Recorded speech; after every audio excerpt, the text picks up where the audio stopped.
Most of this year, I've not really made any videos detailing what I read because I was not in the video making mood. I did not care to edit anything.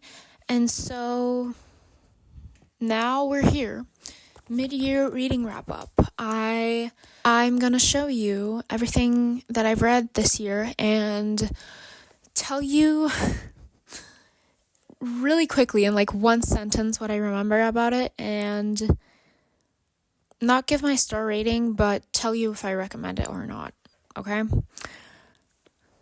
And we've got notes for that. I've read 24 books up until this point. Anyway, most of these books I read as like Kobo books or from Libby or from the library, so I don't have them here, which is not super good because I have a really, really big backlog of physical books that I need to read, but whatever. We're going to start with Big Swiss by Jen Began. I remember the plot and that the main character was really weird and that the author tried to make her really weird by having her just be a little racist, and it was kind of weird. A weird vibe. Anyway, the book had a weird vibe. Probably would not recommend to people who like the same stuff as I do. I don't know, maybe it wasn't well received by me. Next is the first Given manga. I liked it. I like Given. I think it's a good anime. I love anything to do with music, and if it combines romance and music, that's just super. I don't like the direction that they're taking the mangas and the animes in, because it feels like really weird and predatory. I liked the first manga. I also think the main story is really good. This is How You Lose the Time War. Oh my god. Red and Blue. I can still remember the headers for each letter. Definite recommendation. I loved it a lot. Imogen obviously was really, I don't know, I feel like I forgot everything. I liked it in the moment, and it's a really good like summer contemporary romance read, but it's just I kind of forgot a lot about it. I do remember that the main character was struggling with compet, which I really liked because I've never read about that. Next book is Radio Silence by Alice Oseman. And I really like Alice Oseman's works. I think they do a really great job in like writing deep and realistic characters. I loved that their whole story, like Alec and I forgot her name, Francis's story was like all about their friendship. It meant a lot to me. And I remember a lot about it. Also, a big recommendation. A Graveyard Shift was really bad. Don't read that. I saw it in a video by Jack Edwards, like reading books that are rated really low or something. I didn't really like it either. It was supposed to be like this gothic horror type thing. I can't really even remember what it's about anymore, just that they were always smoking at the graveyard and one of them like lived at the graveyard. I don't remember, but I'm pretty sure it was kind of a little bit boring. Better Than the Movies by Lynn Painter. I'm not sure. I don't remember anything about it. So maybe, I don't know. I'm pretty sure I enjoyed myself. But I read it as an audiobook, so I don't know how to rate it, I guess. Unloved by Peyton Corinne. I love this girl's books. I loved Unsteady, I think, and Unloved, both of them. When Unloved came out, I directly got it on my Kobo, and I was like, yes, let's go. I really like that duology. It's like interconnected standalones. I loved the fact that Freddie was such a complex character. I think the other character is called Fiona. I don't know. Their love story was so cute. It was really cute. A big recommendation. Also, first read Unsteady and then Unloved because they are interconnected. Minor Detail is one of the books that I have here by Adanya Shibli. Adanya? Yes. Adanya Shibli. This book was supposed to win the Frankfurter Book Award, but then it was taken away from this author because she's Palestinian. Shame on those people who did that. That's absolutely bonkers, especially because this is half and half fiction and nonfiction. There are two short stories, and the first one is a nonfiction story, and the second one is a fiction story. I'm pretty sure, the first story takes place 1 year after the Nakba, and then I think this was published in 2017 or so. The second one is supposed to be contemporary. Now, of course, it's not anymore contemporary because of the genocide, but it just details the hardships that Palestinian women have to face, especially if they want to find out more about their past and about the specific case that this other woman is really interested in, this little girl's case that is a real case that's detailed in the first short story. Major recommendation. It can be a little bit hard to read, but I'm pretty sure that's a big part of that is just the repetition in the first story, because we see the world from the soldiers, the IOF soldiers' point of view. It's a hard book to read, but it's really short, and if you want to get into Palestinian fiction and you haven't really found a point to do that, read this. This is a really, really important story. Then I read The Golden Raven. Oh my god. Guys, actually, I think Nora has me in a chokehold, but whatever. I love The Golden Raven. The Golden Raven was a really, really, really good addition to Jean's storyline. We got to see a little bit more of Jeremy as well, of him kind of dealing with his struggles and why he's such a happy-go-lucky dude all of the time. I can't wait until the third book comes out. Honestly, I'm not super excited for Kevin's duology, but I do think it's going to expand on the world a lot more. And The Golden Raven, the quote where Jeremy is talking about Andrew and Neil, they were wrapped up in each other's atmospheres or something like that.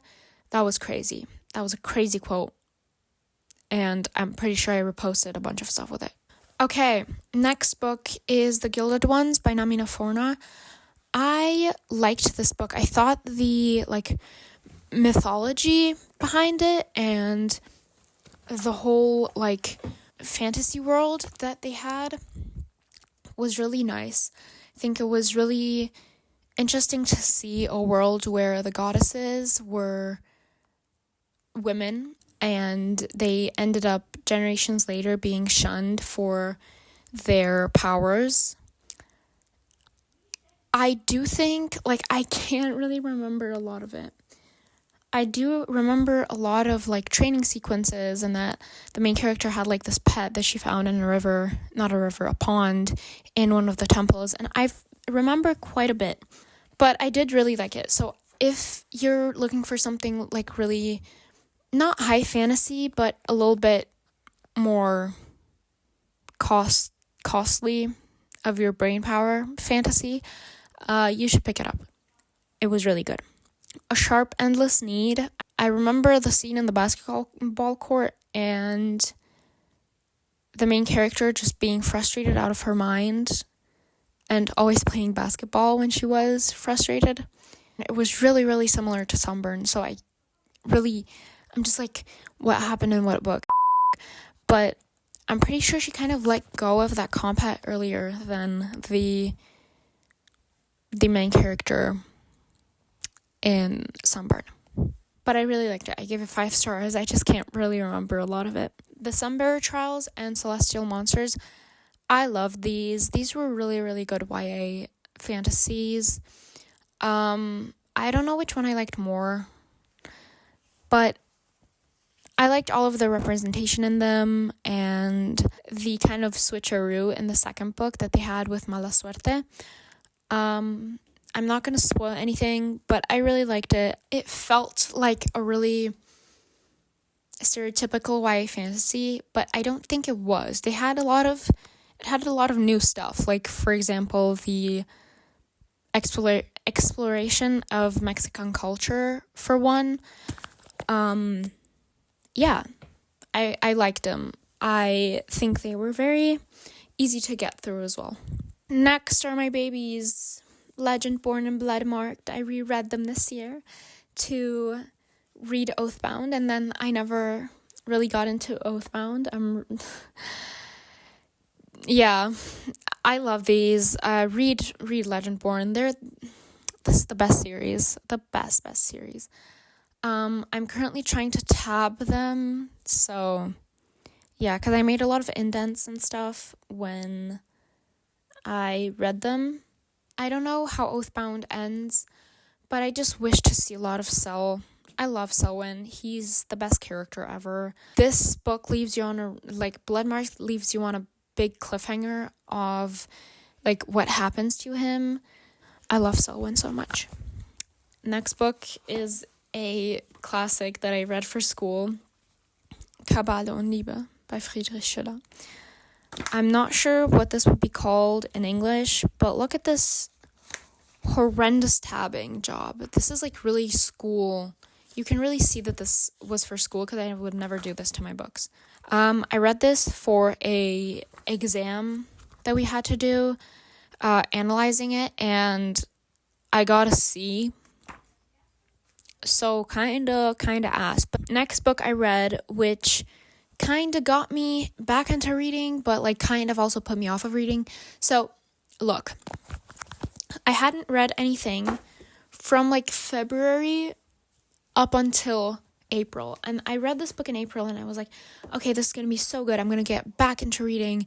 And then I didn't read anything for like a whole another month because this was kind of bad. Close Protection by Eden Victoria. I really loved her book talk videos, but I feel like she missed the tone completely. This is not supposed to be a YA book. This should have been adult fiction, like adult romance. Yeah, the age gap was weird since they only made it so the character could be like 17, so it could be YA to sell more copies, I guess. I don't know. But her tone, like her voice, like her narrative voice, Daphne's narrative voice was not the one of a 17-year-old. Yeah. And I also, it's cool, like bodyguard romance, okay, really cool, but why the MI6 glazing? We don't need more people to fall for military propaganda. Please. Wars are stupid. Next book I read was Hazelthorn.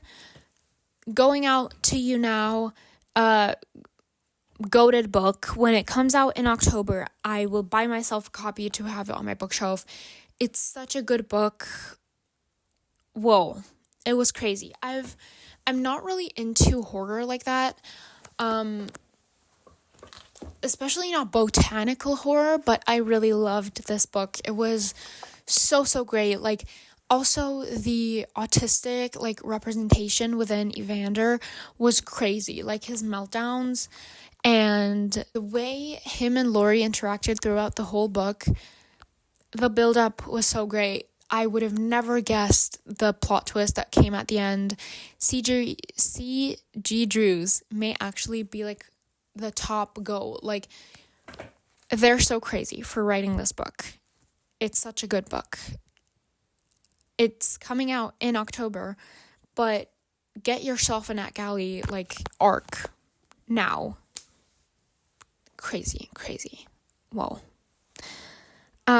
Next book I read was Hot Milk by Deborah Levy. I fear I did not understand the point of this book. Like, I get that the main character, Sophia, was supposed to, like, grow out of herself and become a real person because she was always just kind of her mom's caregiver. But I think, I don't know, sometimes it surprised me with how much I enjoyed it, but at other times I just found a lot of the book to be unnecessary. And now the movie is coming out and I wanted to go see it in theaters, and it's framed as a romance movie between the main character and the German lady. I forgot her name. But it's not that. It's not supposed to be that, is it? Because it's not like romance. It's like featuring romance, but it's not really romance, if you get what I mean. Like, the movie being described as a love story is so weird to me because that's not how I understood the book, and I also did not really enjoy the book all that much. We've got 4 books to go, and 2 of them are manga, so we're going to speed through them. Tennis Lessons by Susanna Dickey, I think. I thought this was going to be like a sapphic love story. It was not. It was pretty much just this girl being bullied by her friend group and then taking that out on others as well. And I was just like, girl, what are you doing? Girl, what are you doing? Her family situation is weird, and, you know, she learns to cope, and later she is friends again with her main bully because her main bully is, like, on medication. She has some type of mental illness. That's why she was such an asshole. But, like, I don't understand. I did not really understand it. She stayed friends with her until the end of the book with the one friend who was in her friend group but never defended her. And I get that, but why would you befriend the person who hated you the most in that friend group? I don't know. That girl was also, like, completely sedated. Tennis Lessons being the title makes no sense because it was mentioned, the word was mentioned once at the end, saying she went with her mom to get tennis lessons, but it didn't have a point to it, you know? I'm such a bad reviewer. I read Hirono and Kaguya because I watched Sasaki and Miyono, and I loved Hirono's character, so I thought, okay, I'm gonna pick up the manga about him. And they're goated. They're the best. I'm pretty sure we're gonna get, like, new chapters soon, and I hope it's not like miscommunication trope. And then the last book I read was Elbow. I loved this book. I really recommend this. This is a German book, so if you speak German, please read this. This is about a German Turkish girl who grew up in Berlin, and she has this weird, she's also kind of zoomed out of her life. It's kind of weird.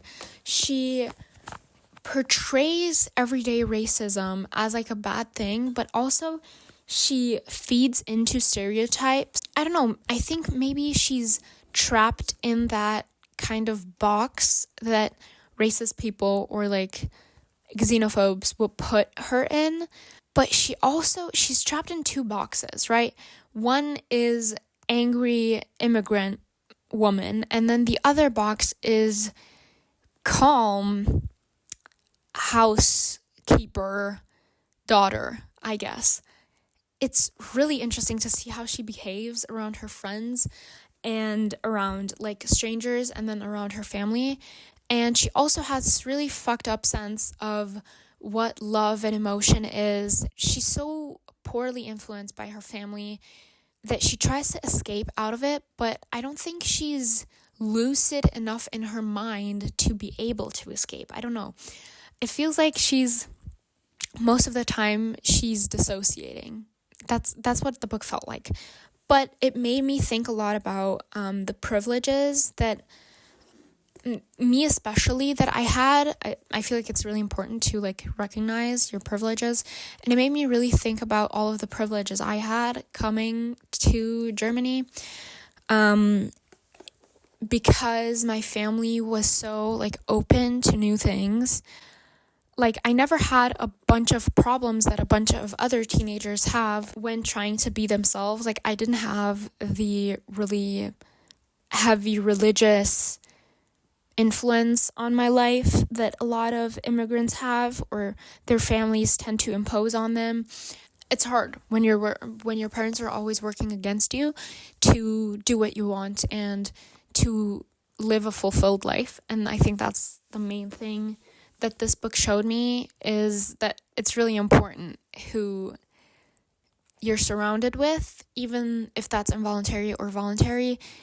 It's extremely important who you surround yourself with. Especially in the second part, you get to see that a lot when she flees to Istanbul.